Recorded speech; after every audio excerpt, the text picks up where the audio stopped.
Hello everyone, how are you? कैसे हो आप सब? सो स्टार्ट करते हैं another video where we will solve the reasoning questions of 2024 CUET GAT paper. तो स्टार्ट करते हैं क्वेश्चन 43। इससे पहले 2024 में जितने भी मैथ से रिलेटेड क्वेश्चंस थे वो हमने डिस्कस कर लिया है, तो आप पीछे वाली वीडियोस जाके चेकआउट कर सकते हो।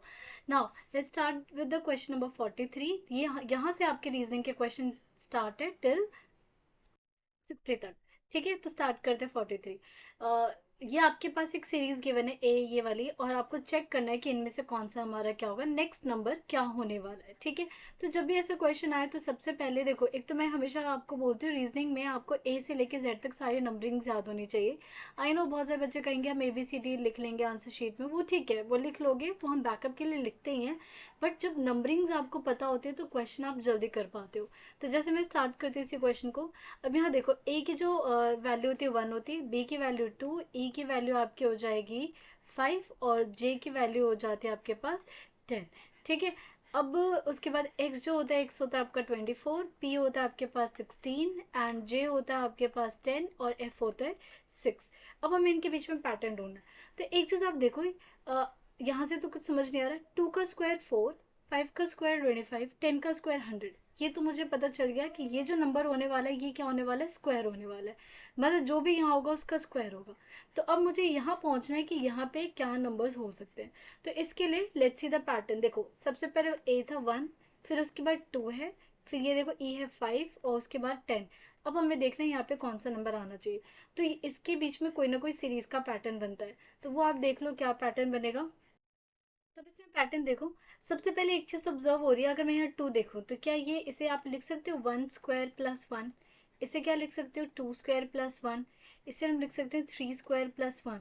और ये वाला टर्म क्या होगा फिर, 1 2 3 4 स्क्वायर प्लस 1, तो मतलब 17 होना चाहिए। और अगर आपको तरीका देखना है तो 1 2 5 10, और हमें यहाँ ढूंढना है। तो पहले इनके बीच में देखो 1, देन गैप क्या है 3, फिर देन गैप क्या है 5। तो ये मुझे पता चल रहा है कि ऑड नंबर्स का गैप होता जा रहा है, तो नेक्स्ट ऑड नंबर क्या होगा 7, तो ये हो जाएगा 17। तो किसी भी तरीके से आप चेक कर सकते हो। ठीक है, इसका मतलब 17, और 17 नंबर पे कौन आता है, क्यू आता है। तो यहाँ पे आ जाएगा क्यू, और जो अगर ये 17 है, 17 का स्क्वायर है, 17 का स्क्वायर क्या होता है 289।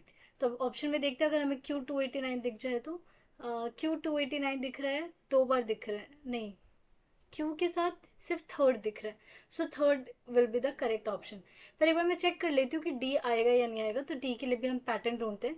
तो डी का पैटर्न देखो, पहले 24 था, फिर उसके बाद 16 है, फिर उसके बाद 10 है, देन उसके बाद 6, और फिर आपको ये नंबर ढूंढना है। ओके, तो यहाँ पे देखो गैप कितने का 8, फिर यहाँ पे गैप कितने का 6, फिर यहाँ पे गैप कितने का 4। तो अब नोटिस करोगे तो ये ऑड नंबर का गैप, सो वो भी डिक्रीजिंग ऑर्डर में। तो नेक्स्ट क्या होना चाहिए 2। मतलब देखो 10 में से 4 माइनस करोगे तो 6, तो 6 माइनस 2 क्या आ गया 4। और फोर्थ नंबर पे कौन बैठता है, फोर्थ नंबर पे डी होता है, तो ये डी। तो कौन सा ऑप्शन है हमारे पास, क्यू 289 डी। तो 43 का third is the correct option. Next question है, इन दिस एनालॉजी, ये एनालॉजी होती है, आपको आपको इनके बीच रिलेशन ढूंढना है, और जो रिलेशन इनके बीच होगा ना, वही यहाँ पे जो नंबर आएगा ना उसके बीच में क्या होगा, रिलेशन होगा। तो बस आपको जो ध्यान देना है कि इनके बीच का रिलेशन अच्छे से ढूंढना है। तो देखो मैंने यही क्वेश्चन लिख दिया, नेगी और MVTR। तो एन एन का नंबर क्या होता है 14, ई का जो नंबर होता है 5, जी 7, आई 9, राइट। एम का नंबर होता है 13, और वी होता है हमारे पास 21, हाँ, और टी होता है T20, आर 18। ठीक, नाउ अब इनमें पैटर्न देखो, 14 में से 5 डिक्रीजिंग ऑर्डर में जा रहा है, कितना हो रहा है -9 डिक्रीज हो रहा है, ये +2 हो रहा है, और यहाँ पे क्या हो रहा है हमारे पास +2 हो रहा है। अब यहाँ पैटर्न देखते हैं, 13 यहाँ पे तो प्लस हो रहा है, वो भी कितना प्लस हो रहा है +9। फिर यहाँ पे देखो क्या हो रहा है, यहाँ पे मैंने शुद्ध गलत देखा, यहाँ पे 22 होता है। ठीक है, ये हो गया मेरे पास डिक्रीजिंग ऑर्डर में -2, और फिर यहाँ पे देखो -2 डिक्रीजिंग ऑर्डर में। तो क्या पैटर्न दिख रहा है, पहले अगर यहाँ -9 है तो यहाँ पे क्या हो रहा है +9 हो रहा है, अगर +2 है तो यहाँ माइनस हो रहा है, +2 है तो माइनस, मतलब जो भी पैटर्न इनमें प्लस होगा तो माइनस करोगे। तो अब आप ये देख लेते हैं, ये जो हमारा SING है, SING, एस का जो नंबर होता है S19 होता है, I9 होता है, N14 होता है, और G7 होता है। क्या हो रहा है इसके बीच में, डिक्रीजिंग हो रहा है -10। तो इसका मतलब जो भी नंबर होगा, जो भी फर्स्ट सेकंड नंबर होगा, उनके बीच में +10 का गैप होना चाहिए। उसके बाद ये है हमारे पास 9 और 14 क्या हो रहा है, यहाँ पे +5 हो रहा है और यहाँ पे -5 हो रहा, -7 हो रहा है, सॉरी। ठीक है, तो अब देख लेते हैं पहले नंबर और दूसरे नंबर के बीच में किसके बीच में +10 हो रहा है। तो हमें पता है T20 होता है, ये 18 होता है, ये तो बिल्कुल नहीं होगा। T20 ये 20 होता है, ये 18 होता है, 20 होता है 18, ये गलत हो गया। F6 होता है और R18 होता है, यहाँ पे भी प्लस नहीं हो रहा है, ये भी गलत हो गया। H हमारे पास 8 होता है और हमारे पास 18 होता है, कितने का गैप हो रहा है, +10 का गैप हो रहा है। इसका मतलब fourth is the correct option. बाकी हमें पैटर्न देखने की जरूरत भी नहीं पड़ी। ठीक है, क्वेश्चन आगे समझ में। नाउ नेक्स्ट चलते हैं 45 पे। इन अ सर्टेन लैंग्वेज, बहुत आसान क्वेश्चन होता है, बहुत ज़्यादा, मतलब ये तो मुझे फ्री के मार्क्स लगते हैं। इसमें क्या करना होता है, आपको कुछ सर्टेन लैंग्वेज गिवन होगी, कोई ऐसे कोड वर्ड सा गिवन होगा, आपको ये देखना होगा कि कोई एक नंबर दे देंगे कि वॉज का क्या मतलब है। तो how to solve this type of questions, पहले आप ये किसी दो लाइंस को पकड़ो, की रूपी सॉरी, आप ये की रूपी तो समझने आए, आप इसकी इंग्लिश देखो। की रूपी का मतलब है नोबडी लाइक्स क्रूअल। इसका ये मतलब नहीं है कि की का मतलब नोबडी, रू का मतलब like, no, nobody likes cruel कोई भी हो सकता है। Now go to the this nobody likes cruel और किंग वॉज क्रूअल, तो इन दोनों में कौन सा टर्म कॉमन आ रहा है, क्या क्रूअल कॉमन आ रहा है, ठीक है, क्रूअल कॉमन आ गया। अब देखो इन दोनों में कॉमन वर्ड क्या है, की रूपी, की मी चा, इसका मतलब की का वैल्यू क्या हो गया, क्रूअल हो गया।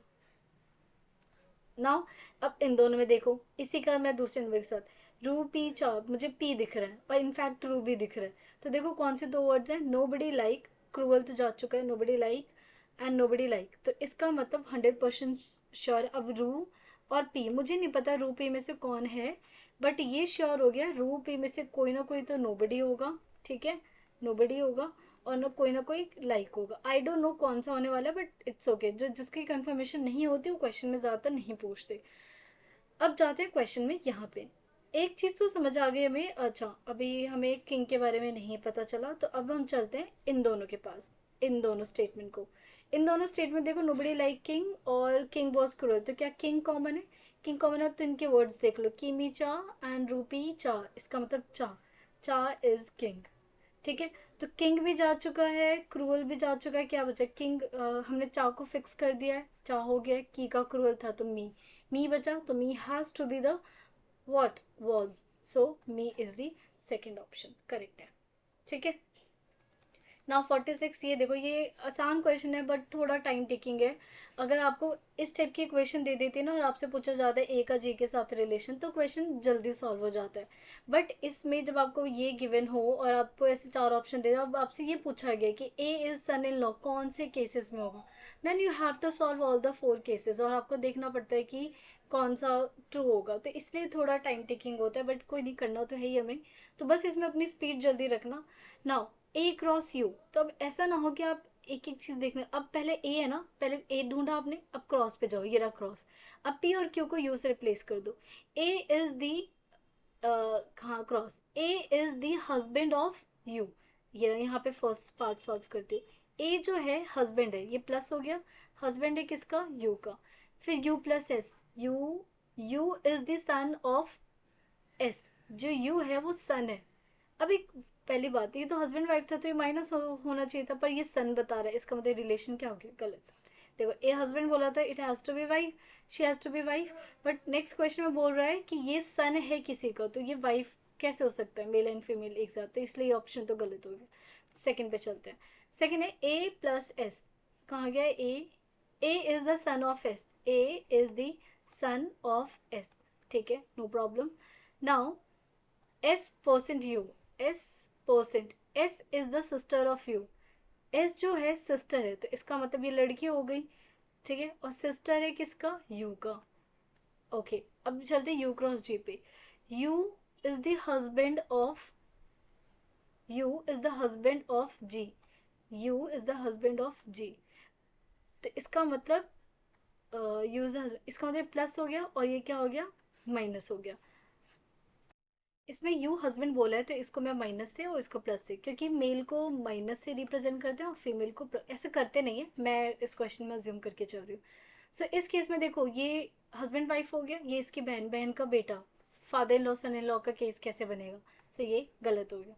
थर्ड पे चलते हैं, third A minus S, A ये रहा, A is the brother of S, ठीक है, A is the brother of S, S का हमें नहीं पता अभी, S plus U, S is the son of U, जो एस है वो यू का क्या हो गया, सन, तो इसका मतलब इसको भी क्या होना पड़ेगा, माइनस होना पड़ेगा, ये हमारा माइनस होगा ना बिकॉज ब्रदर था, ठीक है, A is the brother of S and S is the, A plus की वजह, S is the son of U, ठीक है, सन है तो अगेन माइनस का साइन। अब यू के बाद चलते U cross G, U is the husband of Q, तो अगेन देखो ये भाई भाई तो हुए, अब हस्बैंड वाइफ जो भी बने हमें नहीं पता क्या लेना देना है उनसे, लेकिन ये तो भाई बहन है, भाई बहन है तो अगेन सन इन लॉ का तो केस आएगा ही नहीं, तो थर्ड भी गलत हो गया, तो फोर्थ तो सही होगा। और चेक भी मत करना because we don't have time, लेकिन अभी तो हम चेक करेंगे कि क्या है, देख लेते हैं A cross U, A is the husband, cross बोले ए इज द हस्बैंड, ठीक है, ऑफ यू, तो ये यू है, ये रहा यू हो गया पॉजिटिव। उसके बाद यू का रिलेशन है एस के साथ, you is the sister of S, you जो है एस की क्या है, सिस्टर है, राइट, फिर S plus G, S is the son, S is the son of G, तो इसका मतलब ये बेटा, ये बेटी हो गई, ये बेटी का हस्बैंड हो गया, so yes, fourth is the correct option. Now next question पे चलते हैं। कैलेंडर, देखो कैलेंडर इज वेरी इंपॉर्टेंट, कहीं ना कहीं एक दो क्वेश्चन तो ज़रूर कैलेंडर से आता ही है, ठीक है, तो इस क्वेश्चन से मैं समझाने की कोशिश करूंगी। इन्होंने कहा 26 जनवरी 2020 को संडे था, तो 16 मार्च सेम ईयर में कौन सा ईयर होगा, तो मैं करने का तरीका बता देती हूँ कि अगर कभी भी इस टाइप के क्वेश्चन आए तो आप वो क्वेश्चन को क्या करो, सॉल्व कर पाओ। देखो करते कैसे हैं, सबसे पहले ये रहा, आप जनवरी लिखो, फेब, और कहाँ जाना है, मार्च में।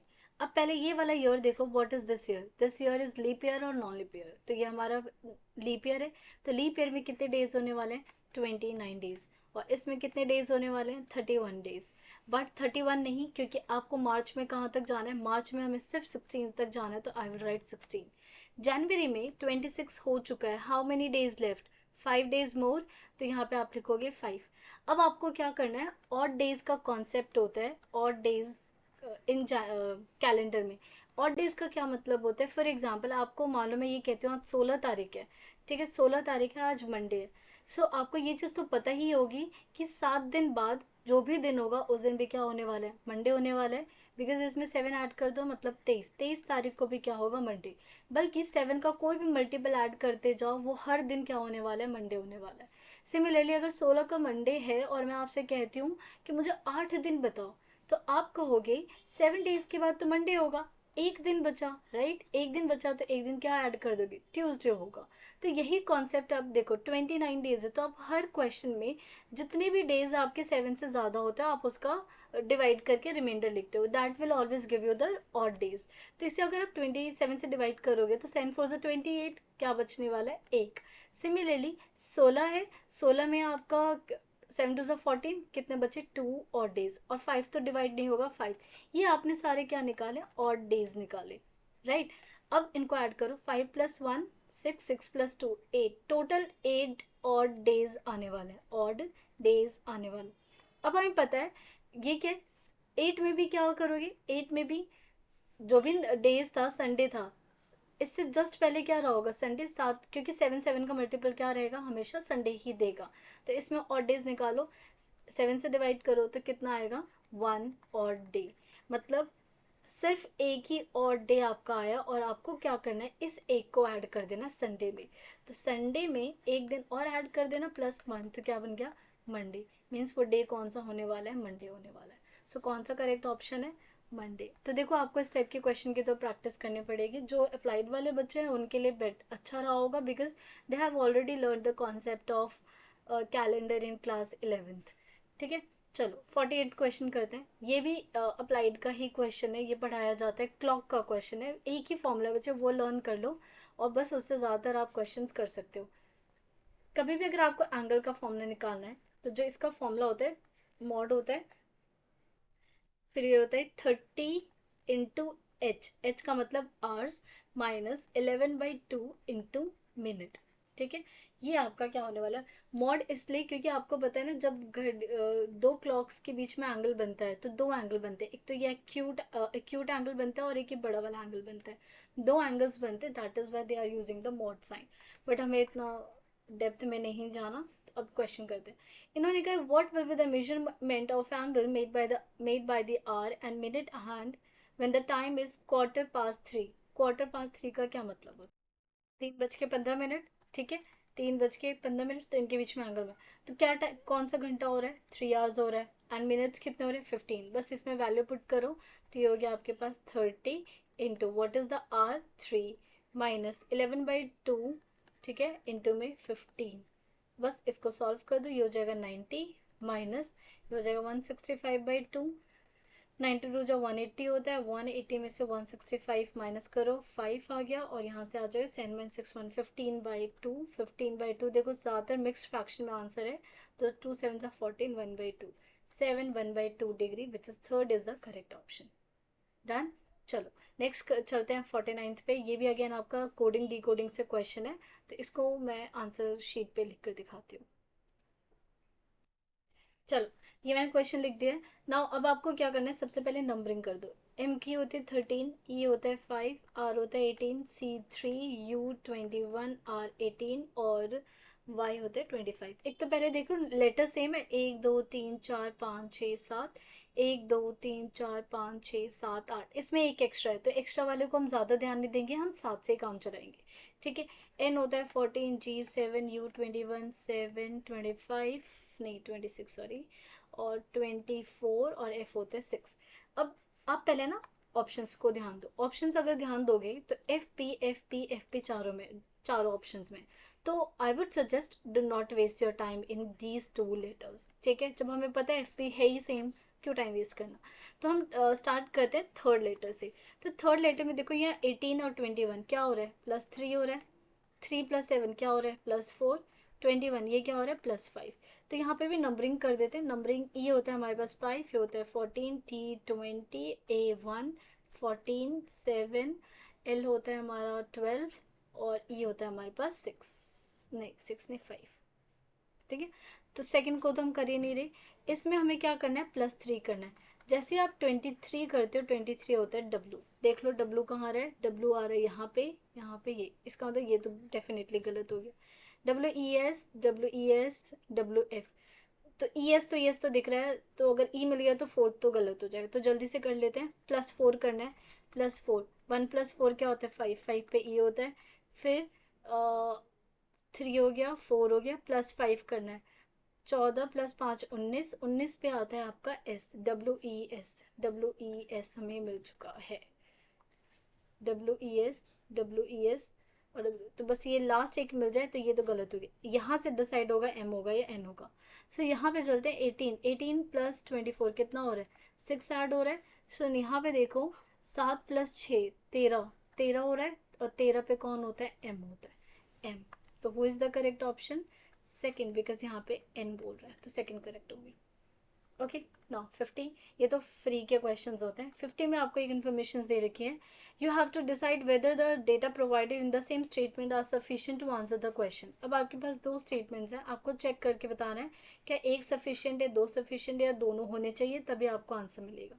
How many sisters does Sunny have, first information है Sunny is the only son of his parents. Second, Sunny's parent have 3 children. तो देखो Sunny is the only son है, तो इससे तो ये इन्फॉर्मेशन नहीं मिल रहा कि उसकी बहन है या नहीं।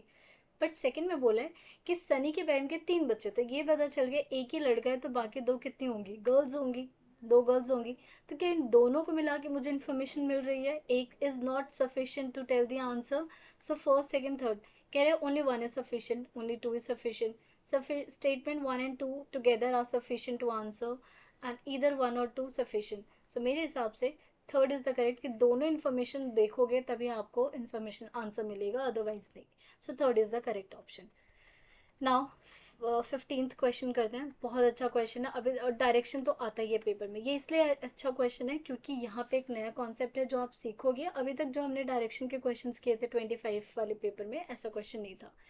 A boy leaves his house, he travels 6 kilometre toward the south, ठीक है, तो साउथ में जाता है, 6 किलोमीटर जाता है, and travel 8 kilometre to the west, फिर उसके बाद 8 किलोमीटर वेस्ट में गया, and further travel 9 kilometre toward the south, और दोबारा वो 9 किलोमीटर के आ गया, साउथ में आ गया.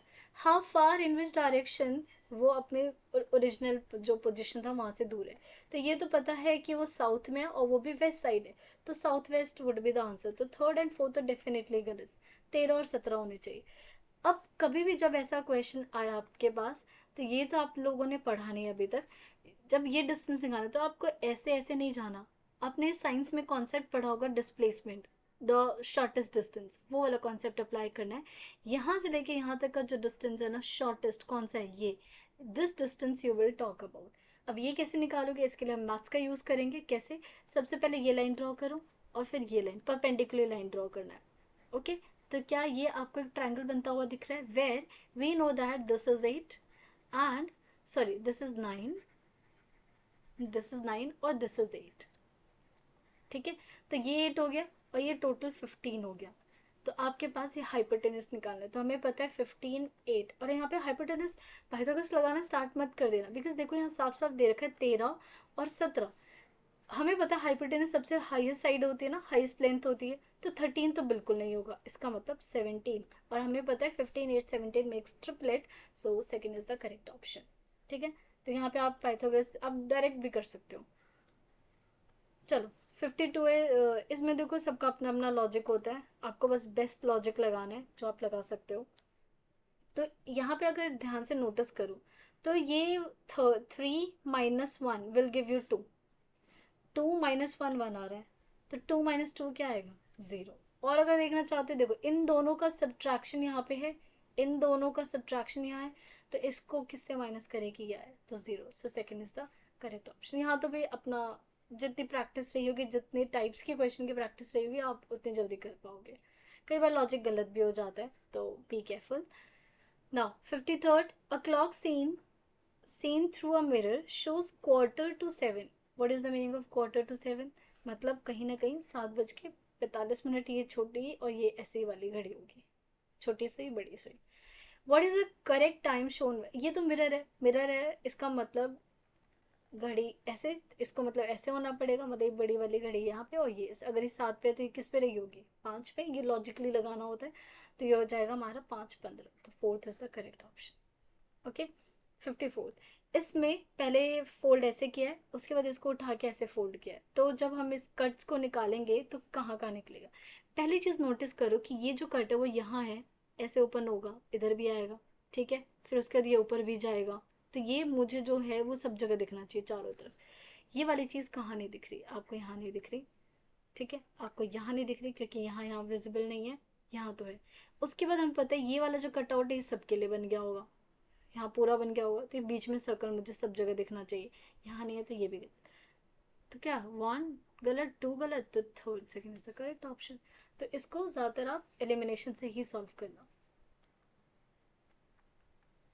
नेक्स्ट क्वेश्चन, बहुत अच्छा क्वेश्चन है, 55th क्वेश्चन. तो हमें बताना है, एक तो ये दिख रहा है आपको यहाँ, और एक आपको दिख रहा है यहाँ पे, इन दोनों कॉमास को फिल करना है. ठीक है, तो एक जगह हमें लेटर चाहिए और एक जगह हमें चाहिए नंबर. राइट, तो पहले लेटर्स को देख लेते हैं. पहले इस बॉक्स में देखो, ए से सी, क्या ये 1 होता है, ये 3 होता है, तो क्या ऐड हुआ है, +2. फिर सी होता है 3, ये होता है 6, तो क्या ऐड हो रहा है, 3 ऐड हो रहा है. उसके बाद ये होता है 5 और ये होता है 9, 4 ऐड हो रहा है, इसका मतलब यहाँ पे 5 ऐड होना चाहिए, तो जी होता है 7, 7 + 5 12, 12 नंबर पे एल आता है, तो इट मीन्स ये आंसर होगा या फिर ये आंसर होगा. फर्स्ट गलत एंड थर्ड तो गलत हो गया, इन दोनों में से अब आंसर. तो अब इसके लिए हम नंबर्स को वेरीफाई करना पड़ेगा, नंबर्स क्या लॉजिक बना रहे हैं वो देखते हैं. इसके लिए आप देखो पैटर्न देखो, सबसे पहले इसमें आप यहाँ से देखो 5 से लेके नंबर क्या हो रहा है, इंक्रीजिंग ऑर्डर में जा रहा है, यहाँ से जा रहा है यहाँ से, तो यहाँ पे कितने का गैप है, 3 का गैप है. यहाँ पे कितने का गैप है, 5 का. 13 और 7 का, 20 और ये 21, कितना कितना गैप हो गया, 11. ठीक है, 11 के बाद यहाँ पे गैप देखो, तो यहाँ पे 13, तो क्या मुझे दिख रहा है ऑड नंबर्स, 3 5 प्राइम नंबर्स का गैप जा रहा है. तो नेक्स्ट क्या गैप होना चाहिए, 13 के बाद 14 भी प्राइम नंबर नहीं है, 15 भी नहीं, 17 इज द प्राइम नंबर, तो यहाँ पे 17 का गैप होना चाहिए. तो अगर आप इसमें 17 और फिर उसके बाद कितने का गैप होना चाहिए, 19 का। तो चेक कर लेते हैं, यहाँ पे अगर मैं 17 ऐड करती हूँ तो ये आ जाएगा आपके पास 61 आ रहा है। और देख रहे हैं 61 में अगर 19 ऐड करोगे तो 80 आ रहा है, बिल्कुल आ रहा है। सो कौन सा करेक्ट ऑप्शन है, second is the correct option. तो ये जो फिल इन द ब्लैंक है ये क्या होना चाहिए था, 61 होना चाहिए था। ठीक है, नाउ सीरीज का क्वेश्चन है। देखो सीरीज के क्वेश्चन के लिए तो यू नीड प्रैक्टिस, वरना कोई हेल्प नहीं कर सकता। 17 एंड 26, सो पहले इनका गैप देखते हैं, 3 का गैप, फिर उसके बाद ये हो जाएगा 4.5 का गैप, यहाँ पे 17 होना चाहिए लेकिन 6.5 का गैप, और 17 और ये हो गया आपके पास 3 और 6, 9 का गैप। ठीक है, अब आप ये देखो यहाँ से तो मुझे गैप समझ नहीं आ रहा होता।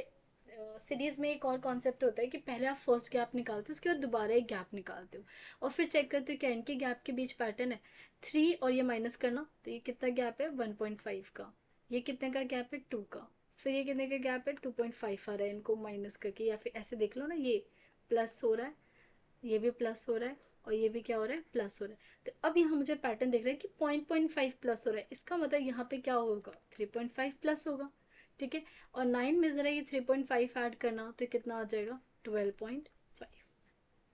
3.5 नहीं ना, 3, 2.5 में ऐड करोगे तो 0.5, 3, 9 + 3 कितना आ जाएगा, 12। इसका मतलब जो नेक्स्ट नंबर होगा वो 12 के गैप पे होगा, तो ज़रा इसमें 12 ऐड करना, तो कितना आएगा, 38। सो 38 इज़ द करेक्ट ऑप्शन। ठीक है, 57, ये तो आसान क्वेश्चन है। इसमें बोला है 40 स्टूडेंट्स हैं और Anjali rank is thrice the Anita. Anjali की जो रैंक है अनिता के 3 गुना है। ठीक है, there are 4 students who have ranks worse than Anjali. मतलब अगर यहाँ पे अंजलि है तो अंजलि के नीचे सिर्फ 4 लोग हैं, 1 2 3 4। मतलब अंजलि की रैंक कितनी है, देखो ये अगर 40 है, 39, फिर ये 38, 37, ये कितनी, 36 रैंक। और अंजलि की जो रैंक थी अनिता की कितनी थी, 3 टाइम्स थी। तो अगर ये 36 है तो जो अनिता की रैंक हो जाएगी वो कितनी हो जाएगी, अनिता की rank will be the Anjali की 3rd time, which is 1 2, 12th rank. कौन सा, 4th is the correct option. 58 sitting arrangement है। सिटिंग अरेंजमेंट का क्वेश्चन तो आप आराम से कर सकते हो। तो स्टार्ट करते हैं। पहले सर्कल बना लेते हैं। कितने लोग हैं, 6 लोग। तो जब 6 लोग हो ना तो बिल्कुल आमने सामने बिठाना है इनको, ऐसे ऐसे और ऐसे, और ये बिठा दिया। अब उसके बाद एक नेम्स गिवन है, आज इन द फेसिंग सेंटर। ये जरूर देख लेना सेंटर की तरफ फेस कर रहे हैं या बाहर की तरफ। सेंटर की तरफ फेस कर रहे हैं तो इधर हमारा राइट होगा, इधर हमारा, इधर राइट होगा और इधर लेफ्ट होगा। इधर राइट होने वाला है, इधर लेफ्ट होने वाला है। इससे आपको आइडिया, अगर यहाँ पे इधर की तरफ कोई बंदा देख बैठ रहा है तो इधर उसका राइट हो जाएगा और इधर क्या हो जाएगा, लेफ्ट हो जाएगा। चलो, अब U and H are immediate neighbours of M। M के नेबर्स U है और H है। अब हमें ये नहीं पता रहा कि U इधर है, H इधर है, तो हम यहाँ पे 2 केसेस बनाएंगे, M H और U। इन दोनों से बाद में देखेंगे कौन सा ट्रू होने वाला है। इसको मैं एक बॉक्स में पैक कर देती हूँ, मुझे पता है ये एक इन्फॉर्मेशन है। E is the only person sitting between K and S। Again E K और S के बीच में बैठा हुआ है। ठीक है, तो यहाँ अगेन ये हो सकता है, ये हो सकता है, या फिर ठीक है, ये सेकेंड इन्फॉर्मेशन आ गई हमारे पास। H is the immediate right of S। H जो है वो S के इमीडिएट राइट में है, तो S ये रहा। तो S के इमीडिएट राइट में कौन होगा, H होगा। तो ये तो डेफिनेटली क्या होने वाला है, गलत, क्योंकि S के इमीडिएट राइट में तो कौन है, E। इसका मतलब ये होगा। तो एक चीज तो पता चल गई। अब जब आपको कोई एक इन्फॉर्मेशन मिल जाती है ना, उनको बिठाना शुरू कर दो। यहाँ आ गया K, यहाँ आ गया E, यहाँ आ गया S, और S के राइट में कौन है, H। अब जैसे आपको H मिल गया, अब आपके पास देखो ये 2 डब्बे बचे हुए हैं। तो 2 डब्बे हैं, तो H अगर यहाँ है तो M को यहाँ होना पड़ेगा, बिकॉज M के इमीडिएट नेबर थे। तो यहाँ पे कौन आ गया, U आ गया। तो कौन सा, ये बन गया आपका फाइनली। पूछ लो जो पूछना है। Who is the immediate right of you. You के इमीडिएट राइट में कौन है, अब गलती से एल मत बोल देना। तो ये कौन है, इसलिए मैंने ये राइट लेफ्ट लिखा था ताकि आपको पता हो। यू का राइट इधर है, विच इज के। सो 3rd is the correct option. ठीक है, नाउ नेक्स्ट 59th क्वेश्चन आसान सा है। आपसे गिवन है, find out which of the answer figure from the options can be formed using all the pieces given in the problem figure. जो भी आपको ये पीसेस दे रखे हैं ये बनाना है आपको, तो किसकी हेल्प से बना सकते हो। तो आप ये देख लो, नंबर ऑफ जो भी आर्टिकल्स है उन सब में सेम होना चाहिए। इसमें 2 डॉट नहीं है, नहीं बन सकता। इसमें लाइंस कम है, ये भी नहीं बन सकता। अब इसमें देखो लाइंस है 1 2 3 और इसमें लाइन है 1 2 3 4, 1 2 3, तो 4 एक्स्ट्रा है, इसका मतलब कौन सा option third is the correct. ठीक है, now last question 60, this is based on syllogism, very easy question. इसमें आपको स्टेटमेंट गिवन होती है, कुछ अपने डायग्राम्स बनाओगे, उसके अकॉर्डिंग आप कुछ कंक्लूड करोगे। तो let's make the diagram. No keyboard is a mouse, तो आपने सबसे पहले एक कीबोर्ड बनाया और यहाँ पे आपने माउस, क्योंकि कोई भी इंटरसेक्शन नहीं है तो हमने यहाँ बना दिया माउस, कुछ भी कॉमन नहीं इनके बीच। फिर कह रहे ऑल माउसेस आर कंप्यूटर, सारे के सारे माउसेस क्या होंगे, कंप्यूटर होंगे। तो ये कंप्यूटर कहाँ चला गया, बाहर चला गया। ठीक है, and all computers are laptop, सारे के सारे कंप्यूटर्स क्या है, लैपटॉप है। तो ये हो गया आपके पास लैपटॉप। देखो ऐसा हो सकता है कि लैपटॉप का कुछ सर्कल इससे टच हो जाए, हो सकता है, वी डोंट नो। और हमेशा याद रखना कंक्लूजन में वही स्टेटमेंट आपका ट्रू होगा जो हर केसेस में, जितने भी केसेस आप बनाओगे जिस, और जो हर केसेस में ट्रू होगा वही ट्रू स्टेटमेंट है। किसी में ट्रू हो रहा है, किसी में नहीं हो रहा, तो वो रॉन्ग स्टेटमेंट ही होता है। अब जैसे ऑल माउसेस आर लैपटॉप, सारे के सारे माउसेस लैपटॉप है, विच इज ट्रू, क्योंकि देखो पूरा का पूरा माउस सर्कल लैपटॉप के अंदर है, तो फर्स्ट स्टेटमेंट करेक्ट है। फिर कह रहे हैं all computers can never be a keyboard, सारे के सारे कंप्यूटर्स कभी भी कीबोर्ड नहीं हो सकते। तो देखो ये नहीं हो सकता, बिकॉज देखो ये कह रहे सारे के सारे कंप्यूटर को कीबोर्ड के अंदर आना ऐसा होने के लिए कीबोर्ड को बाहर बड़ा सा सर्कल बनाना पड़ेगा, जिसकी वजह से माउस और कीबोर्ड तो से आ जाएगा, पूरा का पूरा माउस कीबोर्ड बन जाएगा। बट क्वेश्चन में बोला है कि कोई भी माउस कीबोर्ड नहीं है, या फिर कीबोर्ड और माउस के बीच कुछ भी नहीं है। सो कह रहे कि all computers can never be keyboard, which is true. So कौन सा statement, both first and second conclusion आपका क्या हो गया, ट्रू हो गया। सो यहाँ पे हमारा 2024 पेपर जो था उसके रीजनिंग और मैथ्स के क्वेश्चन सॉल्व हो गए हैं। नेक्स्ट वीडियो में मेरे पास अगर 2024 का कोई और पेपर मिलता है, किसी और शिफ्ट का पेपर मिलता है, तो मैं वो सॉल्व करूँगी, अदरवाइज 2023 का पेपर सॉल्व करूँगी। अगर आपको वीडियोज़ अच्छी लग रही हैं तो प्लीज़ इसे ज़्यादा से ज़्यादा बच्चों तक शेयर करना, ताकि उनकी भी हेल्प हो जाए। और please like share and subscribe the channel. Thank you everyone.